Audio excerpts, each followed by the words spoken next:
Hello guys, आज हम करने वाले हैं फिजिक्स का एक क्वेश्चन जो कि work energy and power chapter से रिलेटेड है, जो कि आरआरबी के लिए, सभी एग्जाम, एएलपी, जेई टेक्नीशियन के लिए बहुत ज़्यादा इंपॉर्टेंट है। आइए पढ़ते हैं इस क्वेश्चन को। Approx how much work will be done to lift a M K G body up to H height. इसमें ये कह रहा है कि हमें किसी भी एम के जी बॉडी, मतलब एम के जी द्रव्यमान वाले वस्तु को 9.8 मीटर की ऊंचाई तक उठाना है तो हमें कितना कार्य करना पड़ेगा। चलिए हम देखते हैं। जैसे कि कोई बॉडी है तो इसके ऊपर एम जी फोर्स तो लगेगा, नीचे एम इसका द्रव्यमान और जी इसका एक्सेलरेशन, मतलब अर्थ का एक्सेलरेशन बोले तो ग्रेविटेशनल त्वरण।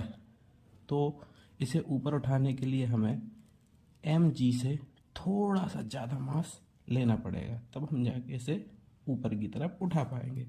अब हमें जब इसे ऊपर की तरफ उठाना है तो हमें एम जी, मतलब एम जी से थोड़ा सा 0.0000001 मास हमने ऊपर की ओर लिया, ठीक है, और एच हाइट तक हमें उठाना है।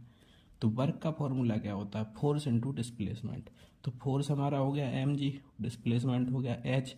तो इस पत्थर को एच हाइट तक उठाने के लिए हमें कार्य करना पड़ेगा एम जी एच। ठीक है गाइस।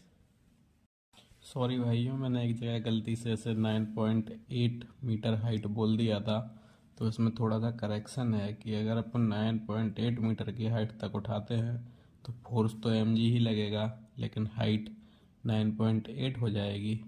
तो ये वर्क डन जो अपना निकल के आएगा वो 9.8 एम जी निकल के आएगा। जी की वैल्यू क्या होती है? 9.8, या फिर बोले तो 10 भी अपन लोग उसको मान सकते हैं।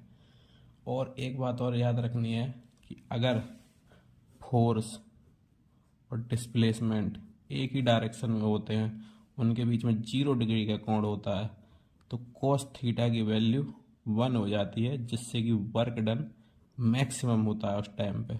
और अगर ये दोनों फोर्स और डिस्प्लेसमेंट अगर परपेंडिकुलरली लगते हैं तो cos थीटा बोले तो cos 90 लगता है, और जिसकी वैल्यू 0 होती है, और वर्क जो होता है वो मिनिमम होता है उस कंडीशन में।